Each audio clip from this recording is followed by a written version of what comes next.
The scorching sun beat down on Willow Greene as she kicked up dust on the narrow trail, her heart pounding in her chest like a war drum. 3 men on horseback were gaining ground behind her, their jeers carrying on the hot Wyoming wind as she frantically urged her exhausted mare forward. Willow hadn't expected trouble when she'd left Cheyenne that morning. At 22, she'd grown accustomed to making the journey to her family's homestead alone, especially since her father had fallen ill. The year was 1878, and the promise of civilization had begun to tame portions of the West, but clearly not all of it. "Know where to run now, pretty lady," called the largest of the men, his voice carrying a cruel edge that sent shivers down Willow's spine despite the blistering heat. The path ahead narrowed dangerously, and Willow realized with growing horror that she'd taken a wrong turn. Instead of the familiar route to her family's land, she found herself riding toward Eagles Drop, a sheer cliff overlooking the Laramie River. Her mare whinnied nervously as the ground began to slope upward, carrying them ever closer to the precipice. Willow pulled back on the reins, causing her mount to rear slightly. She turned in her saddle to face her pursuers.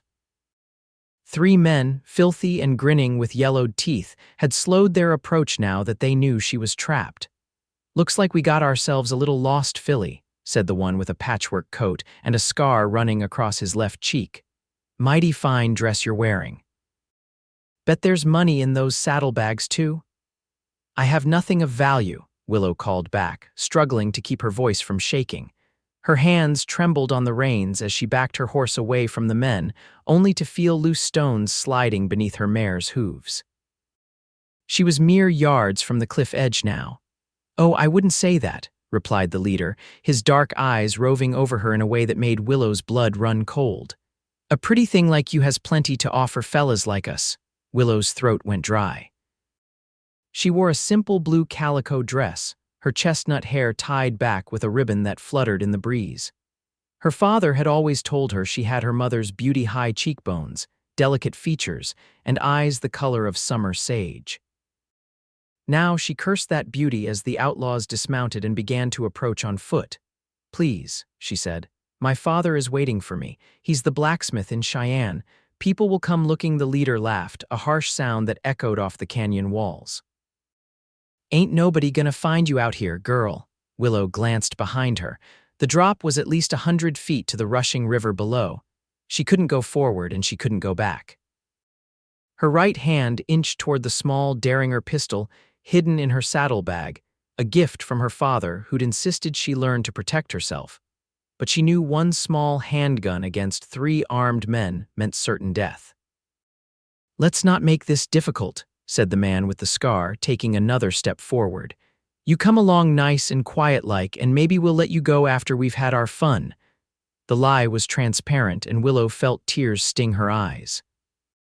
She was going to die here, miles from home, at the hands of these brutes. She took a deep breath, preparing to make her final stand. That's when the shot rang out. The leader's hat flew off his head, and he stumbled backward, cursing.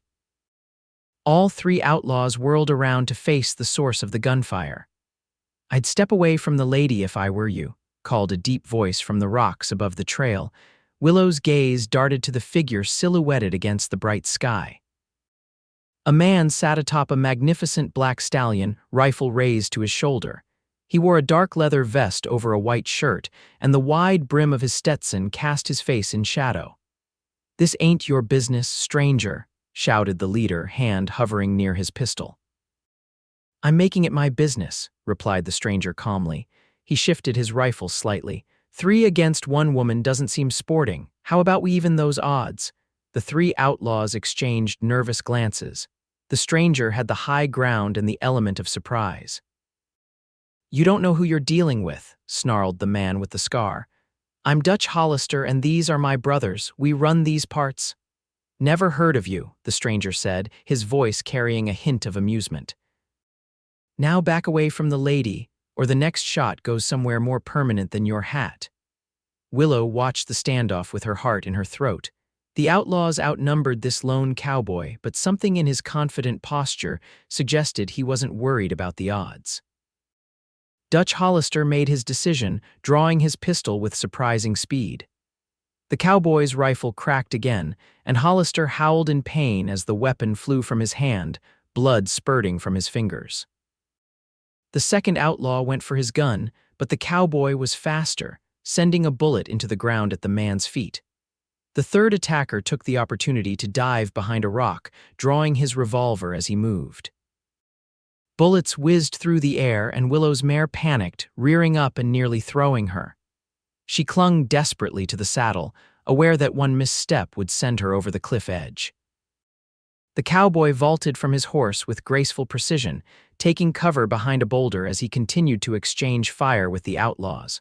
Willow watched in amazement as he moved with the confidence of a man who had been in more than his share of gunfights. "Miss," he called to her between shots. "Can you make it to those rocks to your right? You'll be safer there." Willow glanced at the outcropping. He'd indicated it was only about 20 yards away, but she'd have to cross open ground to reach it. Her mare was trembling beneath her, eyes rolling in fear. "I'll cover you," the cowboy assured her. "Go now." Making a split-second decision, Willow dug her heels into her horse's sides. The mare lurched forward, and Willow bent low over her neck as they galloped toward the safety of the rocks. Behind her, she heard the rapid fire of the cowboy's rifle, keeping the outlaws pinned down. She made it to the rocks and dismounted quickly, tethering her mare to a scrubby pine. Her hands were shaking so badly she could barely manage the knot. Once secure, she crouched down, finally able to get a better look at her mysterious savior. He was tall and broad-shouldered, moving with the easy grace of a man completely at home in the saddle and on the dusty trails of the West. His face was partially obscured by the brim of his hat, but she could see a strong jaw dusted with dark stubble and eyes that seemed focused entirely on the task at hand. The gunfight was intensifying. The outlaw leader had retrieved his pistol with his uninjured hand and was firing wildly in the cowboy's direction. His brothers had spread out, attempting to flank their opponent. "He's just one man," shouted Dutch Hollister. "Rush him together." The cowboy seemed to anticipate this strategy.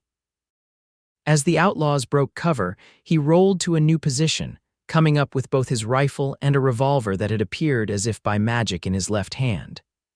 2 shots rang out in quick succession. One of the brothers cried out, clutching his shoulder as he fell to the ground. The second bullet kicked up dust at Dutch Hollister's feet, causing him to stumble and lose his balance. The third outlaw hesitated, suddenly finding himself alone and exposed. "Last chance," called the cowboy, his voice carrying a deadly calm. "Ride away now or don't ride away at all." The standing outlaw looked at his wounded brother, then at Dutch Hollister, who was cursing and struggling to his feet. Making his decision, he slowly raised his hands. "We're leaving," he said. "Just don't shoot no more." "Coward," spat Hollister, but he made no move to continue the fight. Blood dripped from his mangled hand, and his face had gone pale beneath its coating of trail dust. "Help your brother onto his horse," instructed the cowboy, keeping his weapons trained on them. "Then all of you ride back the way you came. And if I ever see you bothering another traveler in these parts, I won't aim for your hand next time." Willow watched as the outlaws helped their wounded companion mount up. Dutch Hollister glared at the cowboy with naked hatred. "This ain't over," he growled. "It is for today," the cowboy replied evenly. As the 3 men rode away, the cowboy kept his rifle raised until they disappeared around a bend in the trail. Only then did he lower his weapon and turn toward Willow's hiding place. "You can come out now, miss," he called. "They're gone." Willow emerged shakily from behind the rocks, leading her nervous mare. Now that the immediate danger had passed, reaction set in, and she found herself trembling uncontrollably. The cowboy approached slowly, as if concerned he might frighten her. As he drew closer, Willow got her first clear look at his face. He was younger than she'd expected, perhaps in his late 20s, with strong features that spoke of both Spanish and Anglo heritage. His eyes were a startling blue against his sun-bronzed skin, and a small scar cut through his right eyebrow. "Are you hurt?" he asked, his voice gentler now. Willow shook her head. "No, thanks to you." Her voice came out as barely more than a whisper. "I don't know how to thank you, mister." "Vaughn," he supplied. Vaughn Ironwood, and there's no need for thanks. I couldn't very well ride past and leave a lady in distress. Willow Greene, she replied, extending a trembling hand. I'm very grateful, Mr. Ironwood. He took her hand briefly, his calloused palm warm against her cold fingers. Just Vaughn, please. We don't stand much on formality out here. A sudden wave of dizziness swept over Willow and she swayed on her feet. Vaughn's hand shot out to steady her, strong fingers gripping her elbow. Easy there, he said. Why don't you sit down for a moment? That was a close call. He guided her to a flat rock and helped her sit. From his saddlebag, he produced a canteen and offered it to her. Willow took it gratefully, sipping the cool water. I can't believe I was foolish enough to take the wrong trail, she said after a moment. I've made the journey between town and our homestead dozens of times. The Hollister brothers have been causing trouble all over the territory, Vaughn said, crouching down beside her. They probably saw you leaving town alone and followed. It wasn't your fault. Willow handed back the canteen, noticing for the first time a leather badge pinned to the inside of Vaughn's vest. You're a lawman, he nodded. Deputy U.S. Marshal. I've been tracking the Hollisters for the better part of a month. They've robbed 2 stagecoaches and a bank in Laramie. And now they've gotten away, Willow said. Vaughn smiled slightly. Not for long. Dutch won't get far with that hand. I know where they're headed. He stood and walked to his horse, checking the animal over carefully before returning to Willow. Do you feel strong enough to ride? I should get you safely back to town or your homestead. My homestead, Willow said. It's about an hour's ride east of here. My father is expecting me. Your father's the blacksmith in Cheyenne. I believe I've met him. Samuel Greene, correct, Willow nodded, surprised. You know my father? Had my horse shod at his smithy last month. Fine craftsman. Vaughn extended a hand to help her up. He mentioned his daughter was taking care of things while he recovered from pneumonia. That would be you, I take it. Yes, Willow said, allowing him to assist her onto her mare. Father's been ill, and I've been handling the household and helping manage the smithy accounts. Vaughn mounted his black stallion with fluid grace. Lead the way, Miss Greene. I'll see you safely home.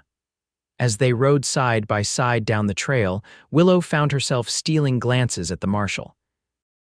There was something intriguing about him. He carried himself with quiet confidence, yet there was a hint of sadness in his eyes when he thought no one was looking. Have you been a marshal long? She asked, breaking the comfortable silence that had fallen between them. 3 years, he replied. Before that, I was a scout for the army. And before that, Willow prodded gently, curious about this man who had appeared like a guardian angel when she needed one most. Vaughn's expression shuddered slightly. A bit of everything. Cowhand, tracker, gold prospector for a spell. The usual wanderings of a man with no roots.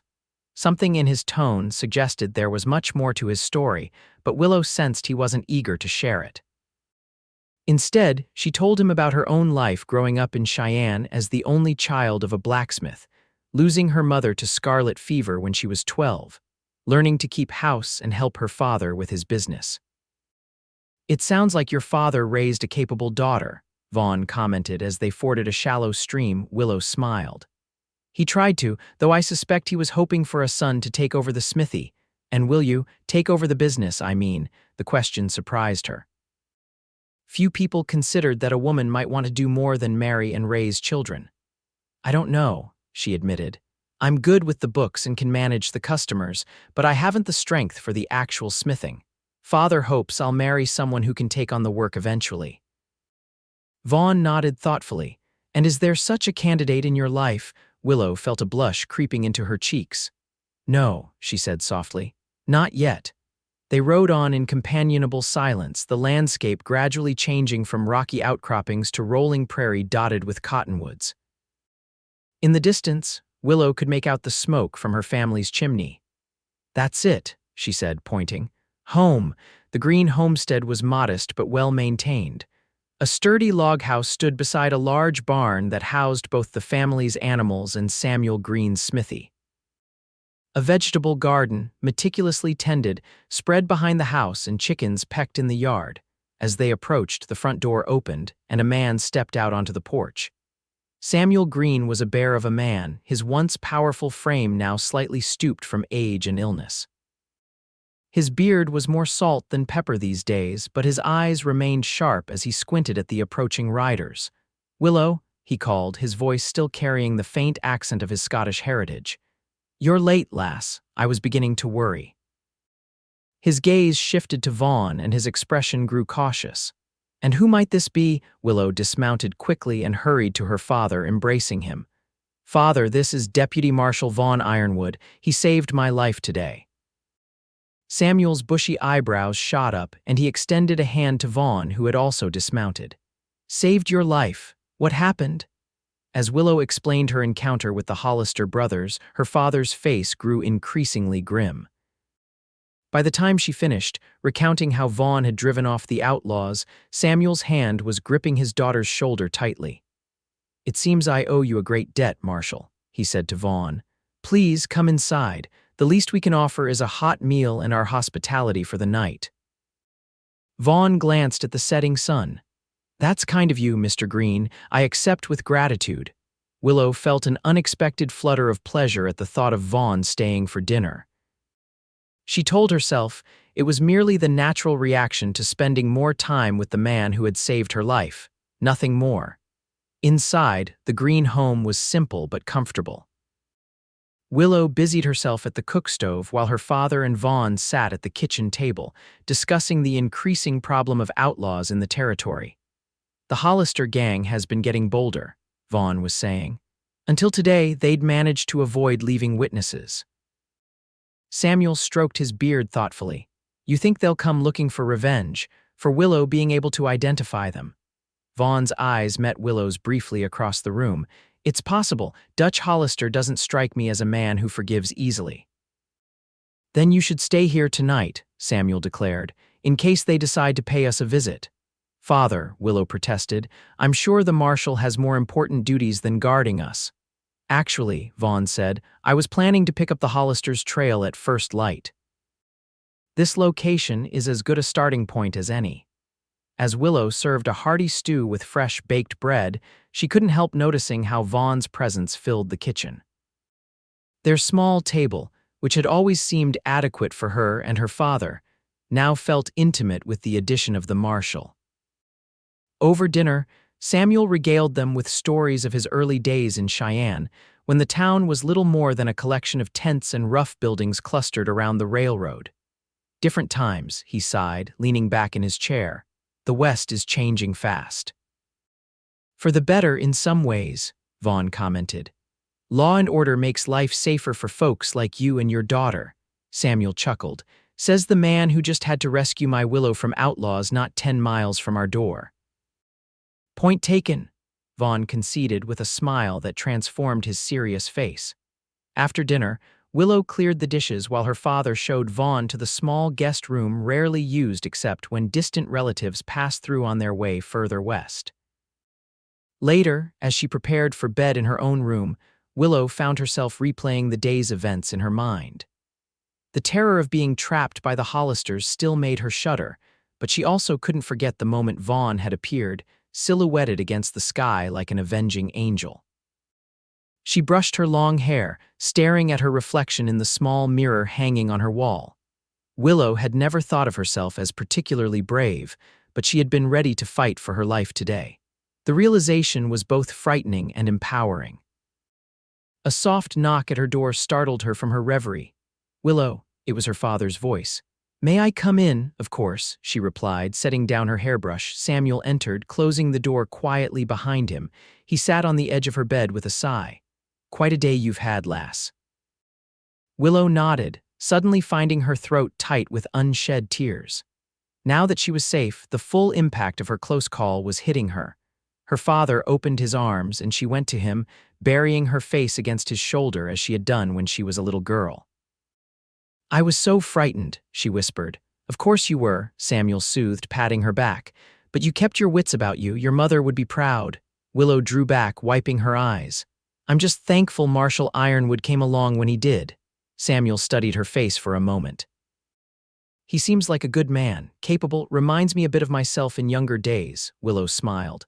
"Hardly, father, you've never been the wandering type."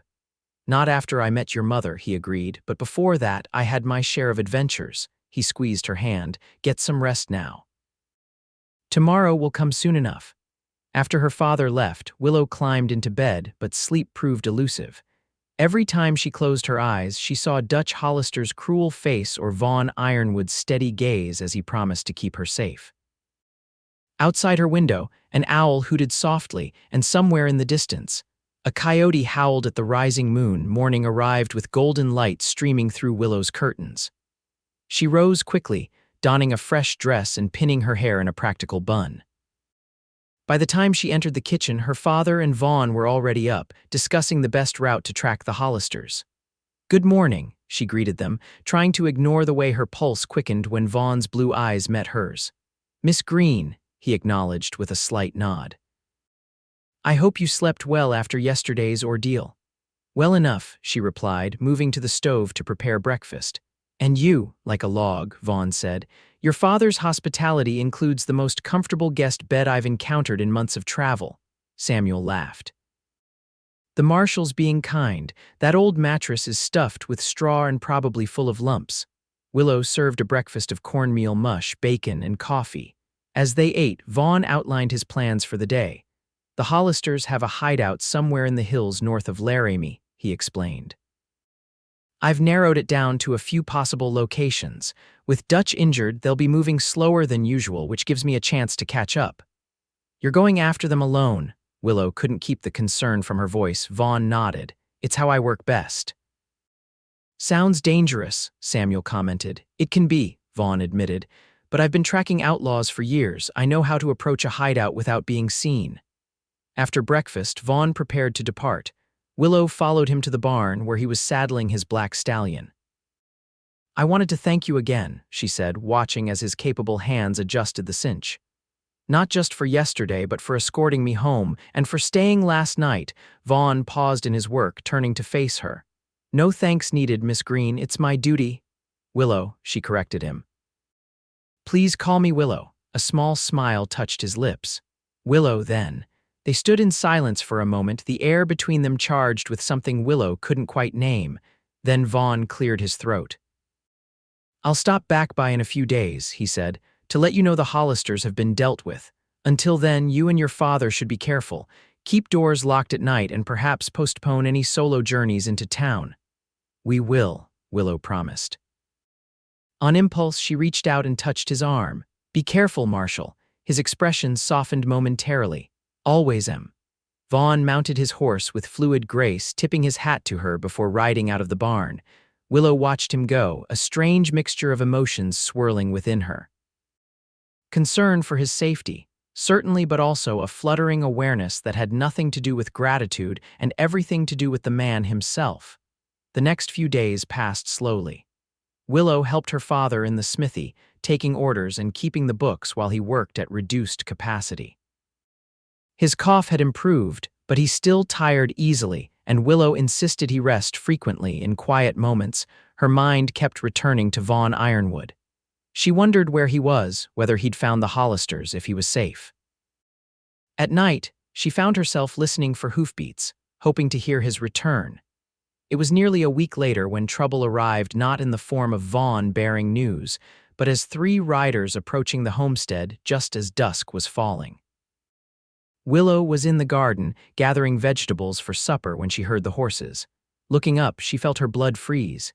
Even at a distance, she recognized Dutch Hollister's bulky frame and his brother's distinctive silhouettes. Dropping her basket, she ran for the house. "Father." She called urgently. "Father, the Hollisters are coming." Samuel Greene emerged from his workshop, wiping his hands on a rag. His eyes narrowed as he spotted the approaching riders.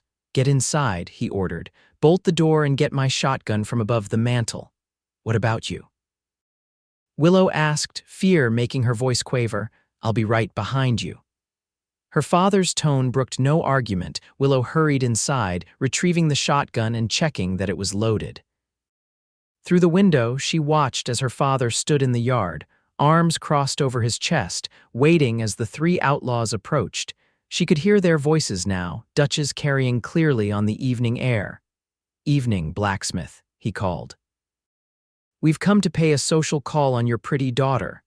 My daughter's not receiving visitors, Samuel replied evenly.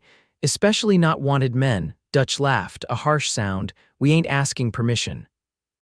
Samuel's hand moved to his waist, where he kept a revolver tucked into his belt when working outside. I think you boys had best move along. The tension in the yard was palpable. Willow's hands tightened on the shotgun. Her father was no match for 3 armed men, especially in his weakened state. Just as Dutch was reaching for his own weapon, the sound of another horse approaching at a gallop drew everyone's attention. Willow's heart leaped as a familiar black stallion thundered into the yard. Vaughn Ironwood sat tall in the saddle, his rifle already in his hands. "Hollisters," he shouted. "You're under arrest for robbery, attempted murder, and a whole list of other charges I don't have time to recite," Dutch swore colorfully. "You again, you're like a bad penny, Marshal. Step down from your horses," Vaughn commanded. "All of you." Instead, the youngest Hollister brother went for his gun. Vaughn's rifle cracked, and the outlaw howled in pain as the bullet struck his arm. What followed was chaos. The second Hollister brother opened fire on Vaughn, who rolled from his saddle and took cover behind the water trough. Samuel Greene dropped to one knee, drawing his revolver and firing at Dutch, who had turned his horse toward the house toward Willow. Without hesitation, Willow threw open the door and stepped onto the porch, raising the shotgun to her shoulder. "Stop right there, Hollister," she called, her voice steadier than she felt. Dutch reined in his horse, surprise evident on his face at the sight of her with the shotgun. His momentary hesitation gave Vaughn the opportunity he needed. Rising from behind the water trough, he fired twice in rapid succession. Dutch Hollister toppled from his saddle, clutching his shoulder.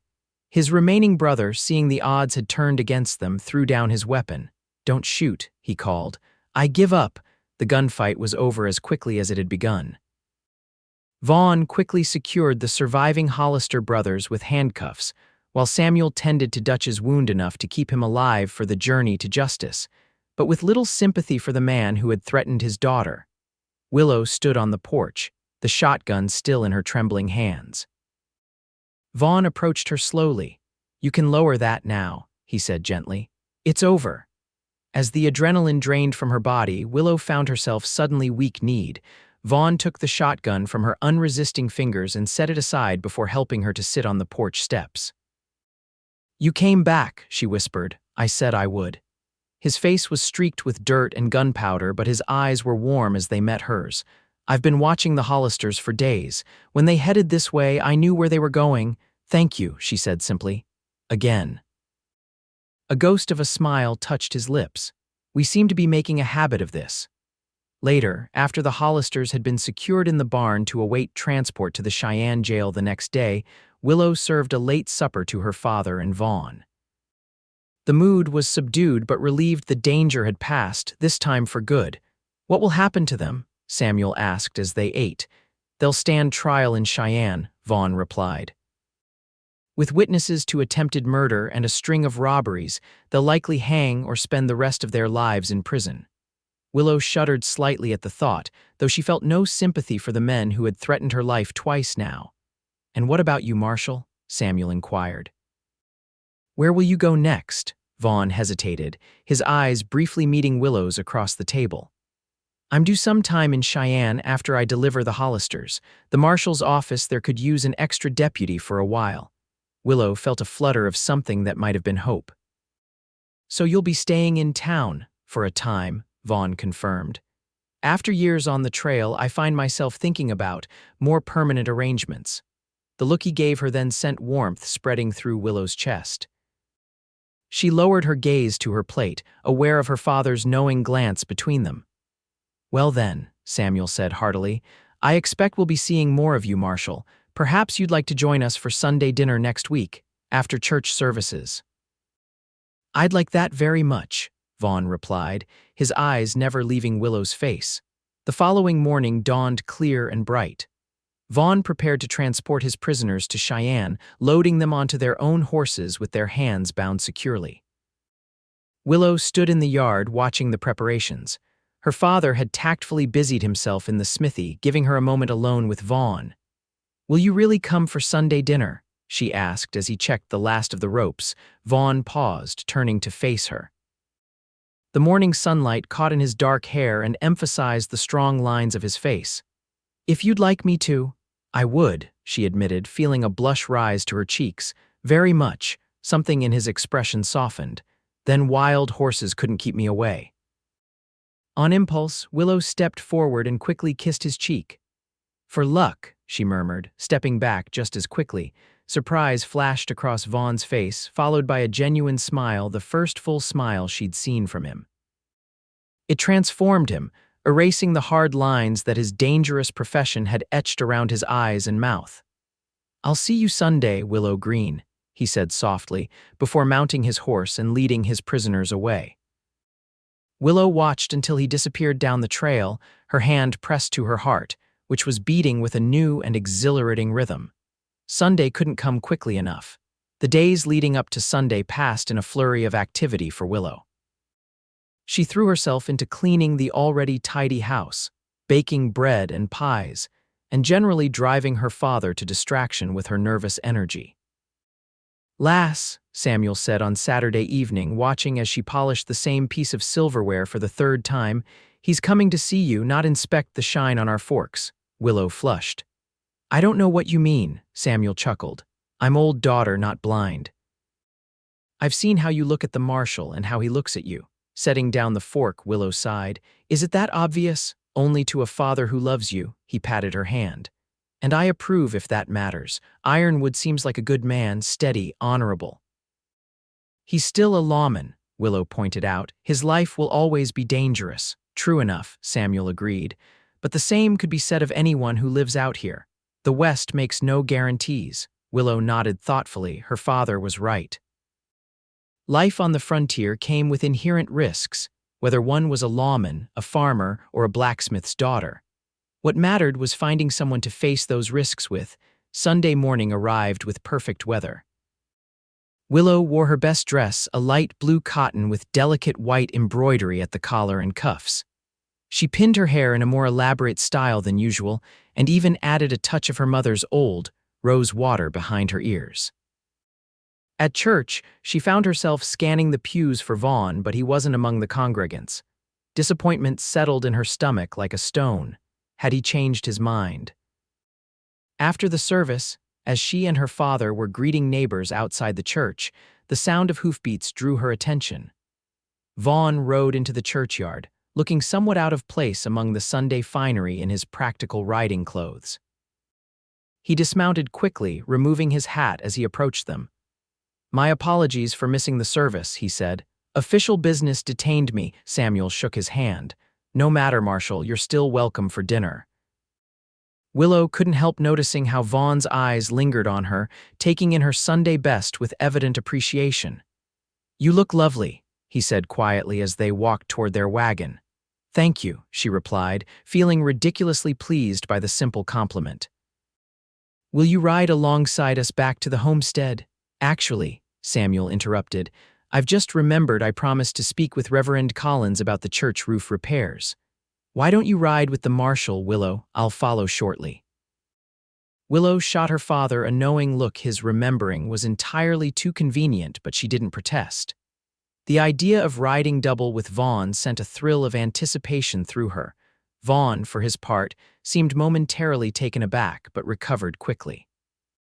"I'd be honored to escort Miss Greene home," he said formally, though there was a warmth in his eyes that belied his proper tone. Once Samuel had wandered back toward the church, Vaughn helped Willow mount his black stallion before swinging up behind her. The horse was tall enough that even seated double, they weren't uncomfortably cramped. Still, Willow was intensely aware of Vaughn's solid presence behind her, his arms on either side of her as he held the reins. They rode in silence for a few minutes, Willow gradually relaxing into the gentle rhythm of the horse's gait. "I've been thinking about you," Vaughn said finally, his voice close to her ear. "More than is probably wise for a man in my position." Willow's heart skipped a beat. "And what position is that?" "A lawman with no permanent home, few possessions, and a dangerous profession." His tone was matter of fact. "Not exactly what most young ladies are looking for in a suitor." Willow considered his words carefully before responding. Perhaps most young ladies haven't had the chance to see the man behind the badge. She felt rather than saw his smile. And what do you see, Willow Greene? A man of honor, she replied honestly. Someone who does what's right, even when it's difficult or dangerous. Someone who keeps his promises. They rode in silence for another moment, the only sounds the creak of leather and the steady rhythm of the horses' hooves on the dusty road. I'm nearly 30, Vaughn said suddenly. I've spent most of my adult life moving from place to place, tracking outlaws across territories where the only law was what a man carried on his hip. But lately, I've been thinking it might be time to put down roots. Willow's pulse quickened. In Cheyenne, perhaps. His voice held a note of careful consideration. I've been offered a permanent position at the marshal's office there. Less traveling, more administrative duties, safer work for the most part. And is that what you want? Willow asked softly. Vaughn was quiet for so long that Willow wondered if he'd heard her question. Finally, he spoke again. What I want, he said slowly, is a reason to come home at the end of the day, a purpose beyond the next arrest or the next criminal brought to justice. The implications of his words hung in the air between them, unspoken but unmistakable. Willow's breath caught in her throat. They had known each other for only a week, yet somehow it felt as if their paths had been destined to cross. I think, she said carefully, that's something everyone wants eventually. As they approached the Greene homestead, Vaughn slowed his horse. Your father seems to be taking his time, he observed, glancing back at the empty road behind them. Willow laughed softly. I suspect that's by design. He's not exactly subtle in his matchmaking. And how do you feel about that? Vaughn asked, a hint of uncertainty in his voice. Instead of answering directly, Willow turned slightly in the saddle to look at him. Their faces were very close now. I think, she said softly, that sometimes fate needs a little help. Something flickered in Vaughn's blue eyes' surprise, followed quickly by determination. Slowly, giving her every opportunity to pull away, he leaned forward and pressed his lips to hers. The kiss was gentle, almost tentative at first, but when Willow responded, it deepened into something that made her heart race and her mind spin. His hand came up to cradle her cheek, and she felt herself melting into his touch.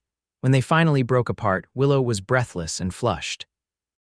Vaughn looked similarly affected, his usual composure replaced by an expression of wonder. I've wanted to do that since the moment I saw you standing your ground against those outlaws, he admitted. Willow smiled. Even when I was terrified and disheveled, especially then, you were magnificent. His thumb traced the curve of her cheek. Brave and beautiful. The sound of an approaching wagon interrupted the moment. Samuel Greene rounded the bend in the road, his timing suspicious enough to make Willow certain he'd been deliberately dawdling. Vaughn helped her dismount before her father reached them, though his hand lingered on her waist a moment longer than strictly necessary. The look they exchanged was full of promise and new understanding. Dinner that afternoon was a joyful affair. Samuel regaled them with stories of his early days in Wyoming, while Vaughn shared carefully edited tales of his adventures as a marshal. Willow found herself watching him as he spoke, admiring the animation that came into his usually reserved face when he described the magnificent landscapes he traversed in his work. After the meal, Samuel excused himself for a much-needed nap, once again displaying a remarkable lack of subtlety in his efforts to give Willow and Vaughn time alone. They sat on the porch swing, enjoying the lazy Sunday afternoon. Birds called from the cottonwoods, and a gentle breeze carried the scent of wildflowers from the prairie. Your father's not very discreet, Vaughn observed with amusement. Willow laughed. He hasn't had much practice at matchmaking. I'm his only child, and this is the first time he's approved so wholeheartedly of a potential suitor. Is that what I am, a potential suitor? Vaughn's tone was light, but his eyes were serious as they met hers. I hope so, Willow replied softly. Though I realize we've known each other only a short time. Vaughn took her hand, his calloused fingers gentle against her skin. In my experience, time is often less important than circumstance. Facing danger together has a way of revealing a person's true character faster than years of ordinary acquaintance. "And what has it revealed about me?" Willow asked. "That you're brave, resourceful, and kind," he said without hesitation. "That you care deeply for your father and take your responsibilities seriously. That you're the sort of woman who would stand on a porch with a shotgun to protect what matters to you." His lips curved in a smile. "All admirable qualities in my estimation." Willow felt herself blushing under his direct gaze. "And what about you? What have our circumstances revealed about Marshall Vaughn Ironwood?" He considered the question seriously. "Hopefully that beneath the badge there's a man who tries to do what's right, who keeps his word. Who's beginning to think that wandering the territories alone isn't the future he wants anymore."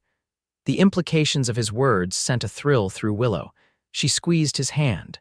"I'm glad you happened to be riding by Eagle's Drop that day."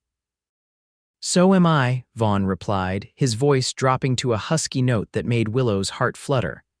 "Though I suspect our paths would have crossed eventually, Cheyenne isn't so large a town. But would you have noticed me?" Willow wondered. "Just the blacksmith's daughter going about her ordinary business." Vaughn's expression softened. "Willow Greene, there is nothing ordinary about you. I would have noticed you in a crowd of 1,000. Before she could respond, he leaned forward and kissed her again, more confidently this time. Willow wound her arms around his neck, losing herself in the warmth of his embrace and the promise of a future neither of them had anticipated a week ago. Over the next few weeks, Vaughn became a regular visitor at the Greene homestead.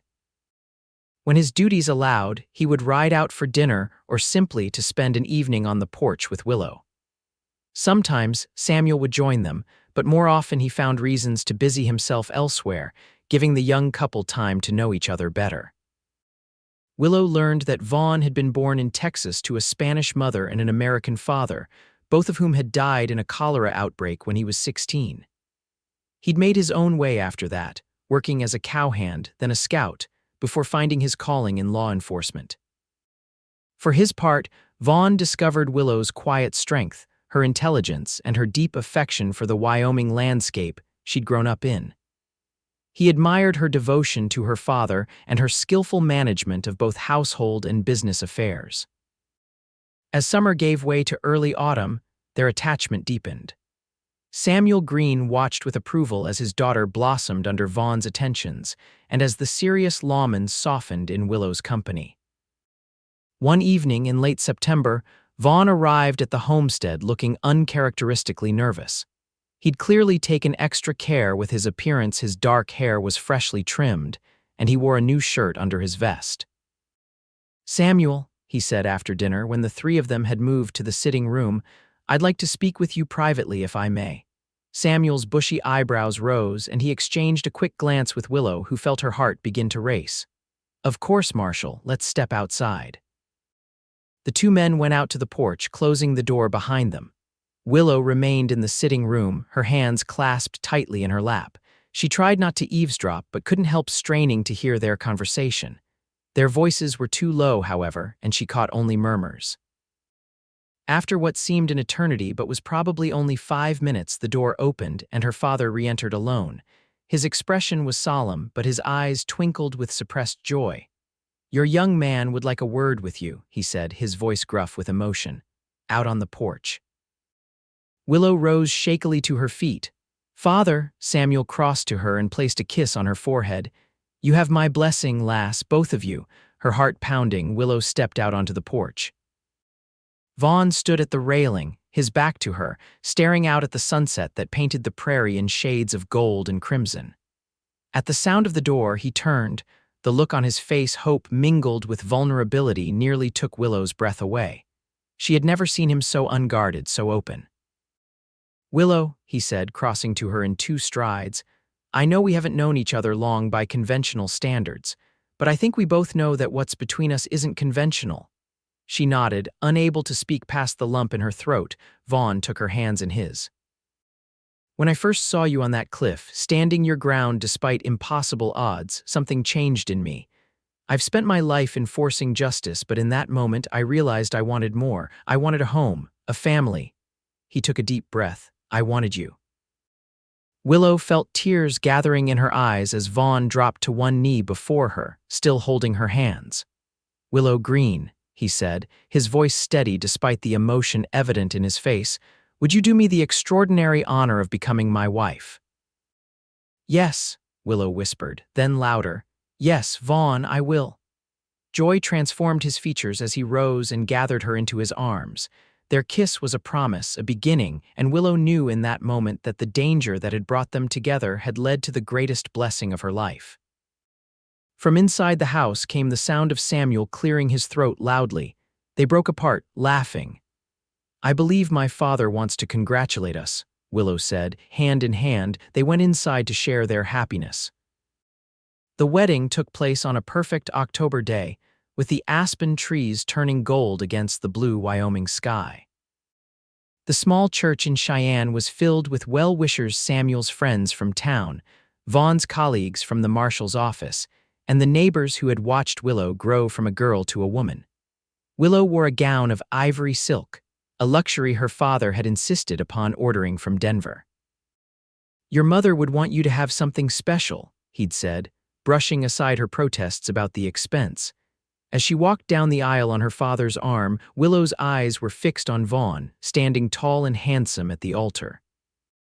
He had never looked more striking than he did in his formal black suit, his blue eyes shining with love and pride as he watched her approach. The ceremony was simple but heartfelt. They exchanged traditional vows, promising to love and cherish each other through all the challenges life might bring. When the Reverend pronounced them husband and wife, Vaughn's kiss was tender yet passionate, a perfect reflection of the man himself. The celebration afterward was held at the Greene homestead. Neighbors had helped prepare a feast, and a local fiddler provided music for dancing. Willow moved through the crowd in a dream, scarcely able to believe that this day this happiness was really hers. "Mrs. Ironwood," Vaughn said, finding her by the punch bowl and slipping an arm around her waist. "I'm still not used to how right that sounds." Willow leaned into his embrace. "Neither am I, but I like it very much." They had decided to make their home in Cheyenne, where Vaughn's position as deputy marshal provided a steady income. Samuel had given them land adjacent to the homestead as a wedding gift, and construction on their house would begin in the spring. Until then, they would live in town, in rooms above the marshal's office that had been converted into a cozy apartment.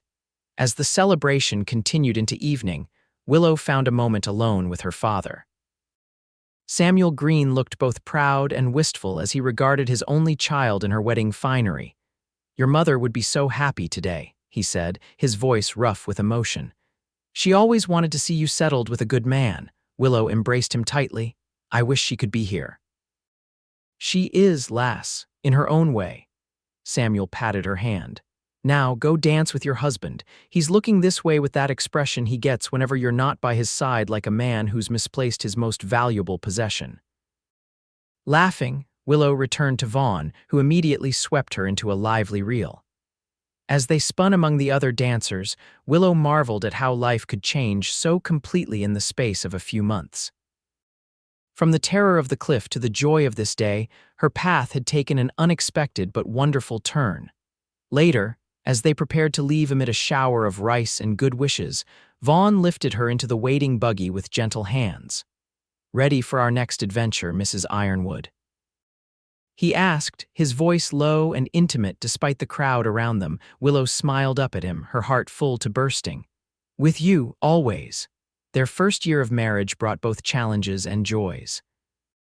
Willow adapted to life in town, making friends among the other young wives and establishing their apartment as a warm, welcoming haven for Vaughn to return to after his duties. For his part, Vaughn settled into his more stable role with the marshal's office.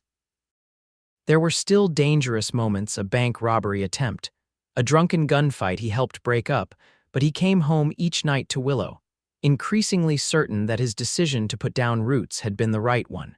Construction on their house progressed steadily. Vaughn insisted on helping with the building whenever his duties allowed, working alongside the hired carpenters. Willow would often bring lunch to the site, watching with pride as their home took shape on the land her father had given them. "It's going to be beautiful," she said one afternoon in late spring as they sat together on a stack of lumber, sharing a simple meal of bread, cheese, and apples. Vaughn nodded, his gaze moving from the half-finished structure to her face. It already is. By summer's end, the house was complete, a sturdy two-story structure with wide porches and plenty of room for the family they both hoped to have. Moving day was a community affair, with neighbors helping to transport furniture and belongings from town to the new homestead. That first night in their new home, after the last helper had departed, Willow and Vaughn stood on the front porch, his arm around her shoulders as they watched the sunset paint the sky in brilliant hues.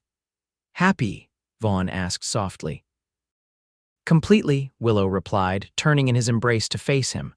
Do you ever miss the freedom of your old life?" Vaughn considered the question seriously, as was his way. "I miss certain aspects of it," he admitted. The open country, the simplicity of having few possessions, few attachments. Willow felt a momentary twinge of concern, but Vaughn continued, his arms tightening around her. "But what I've gained far outweighs what I've left behind." His blue eyes were earnest as they met hers. "I never expected to find what we have, Willow. Every day I wake up beside you, I'm grateful for whatever twist of fate led me to Eagle's Drop at the exact moment you needed help." Willow rose on tiptoe to kiss him, pouring all her love and gratitude into the gesture. As they stood entwined on the porch of their new home, she knew without doubt that the danger that had first brought them together had led to the greatest blessing either of them could have imagined. 2 years into their marriage, as the Wyoming territory continued to grow and change around them, Willow and Vaughn welcomed their first child, a son they named Daniel Samuel Ironwood. He arrived on a blustery March day, with his father pacing anxiously outside the bedroom door while the midwife attended Willow. When finally allowed to enter, Vaughn approached the bed with uncharacteristic hesitation, his usual confidence replaced by wonder and trepidation. Willow, exhausted but radiant, held out their swaddled son. "Come meet your boy," she said softly.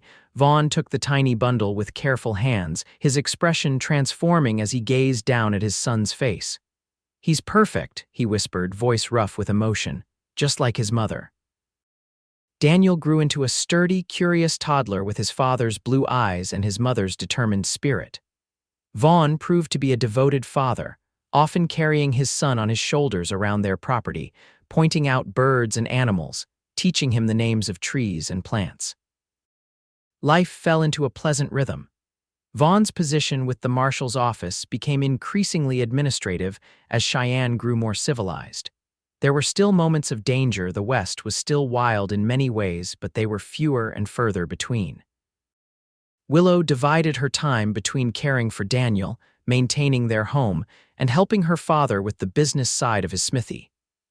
Samuel Greene, though slowing with age, remained active and delighted in his role as grandfather. Their family expanded again when Willow gave birth to twins, a boy and a girl they named Michael and Margaret, 3 years after Daniel's arrival. The house that had seemed so spacious at first now echoed with children's laughter and the happy chaos of family life. On the 5th anniversary of their wedding, Vaughn surprised Willow with a special gift, a silver locket containing miniature portraits of their 3 children. "To wear close to your heart," he said as he fastened it around her neck, "though I know they're already there." Willow touched the locket with reverent fingers. "It's beautiful, Vaughn, thank you." They stood together on the porch of their home, watching as the sun set over the land they both loved. Their children were safely tucked in bed, and for this quiet moment they had only each other. "Do you ever think about that day at Eagle's Drop?" Willow asked, leaning against her husband's solid strength. "How differently things might have gone if you hadn't come along when you did." Vaughn's arm tightened around her waist. "Sometimes," he admitted. "But I prefer to think that we were meant to find each other one way or another. That cliff just hurried things along." Willow smiled at his uncharacteristic sentiment. "Marshal Ironwood, I do believe you've become a romantic over these years." "Only with you," he replied, turning her in his arms to kiss her properly. "Only ever with you." As the years passed, Cheyenne continued to grow from a frontier town to a proper city. The railroad brought more settlers, more business, more civilization. Wyoming gained statehood in 1890, and with it came further changes. Samuel Greene eventually retired from blacksmithing, turning the business over to a younger man he had trained. He moved into a small cottage on Vaughn and Willow's property, where he could be close to his grandchildren while maintaining his independence. Vaughn rose through the ranks to become chief marshal for the district, a position that kept him closer to home and further from danger, much to Willow's relief. His reputation for fairness and integrity made him respected throughout the state, and there was occasional talk of a political future, though Vaughn always dismissed such suggestions with a laugh. "I'm a lawman," he would say. "Politics requires a different kind of courage than I possess." Their children grew tall and strong. Daniel, the eldest, showed an early interest in law like his father. Michael developed a talent for working with his hands, often helping in the smithy or with building projects around their property. Margaret, their only daughter, combined her mother's practicality with a dreamer's heart, filling journals with stories and sketches of the changing West. On their 10th wedding anniversary, Vaughn took Willow on a special journey, a return to Eagle's Drop, the place where they had first met. The dangerous cliff looked different in peacetime, its beauty more apparent when not viewed through the lens of fear. They dismounted near the spot where Willow had once been trapped between Outlaws and the sheer drop. Vaughn took her hand as they stood looking out over the magnificent vista of the river below. "I never told you," he said after a companionable silence, "but I wasn't supposed to be anywhere near here that day. I was tracking a completely different fugitive, miles away. But my horse came up lame and I had to change my route." Willow turned to him, surprised. "You never mentioned that." Vaughn smiled, the lines at the corners of his eyes crinkling in the way she had come to love. "Because it sounds too much like fate, doesn't it? All the circumstances that had to align just so we could meet at this exact spot." "And you don't believe in fate?" Willow asked. Vaughn considered the question, his blue eyes thoughtful. "I believe in making choices and living with their consequences. But I also believe that sometimes, very rarely, the universe conspires to put us exactly where we need to be." He squeezed her hand. "That day, I needed to be here." Willow leaned against him, overwhelmed with gratitude for the life they had built together. "So did I." As they rode home, Willow reflected on the journey that had brought them to this point. From a terrifying encounter on a cliff edge to a marriage filled with love, children, and the steady building of a life together, their story had unfolded in ways neither could have predicted. The dangers they had faced both on that first day and in the years since had only strengthened their bond, teaching them to value each moment and to face life's challenges together. The West was still wild in many ways, but within their home, they had created a haven of love and security.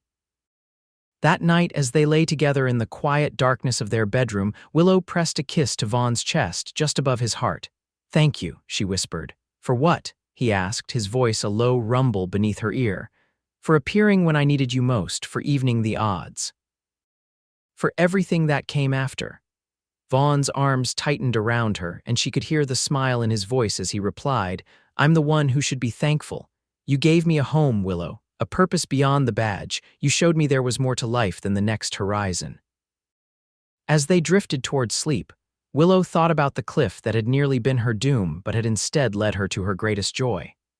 Life was like that, sometimes danger and opportunity inextricably linked, fear and love, two sides of the same coin.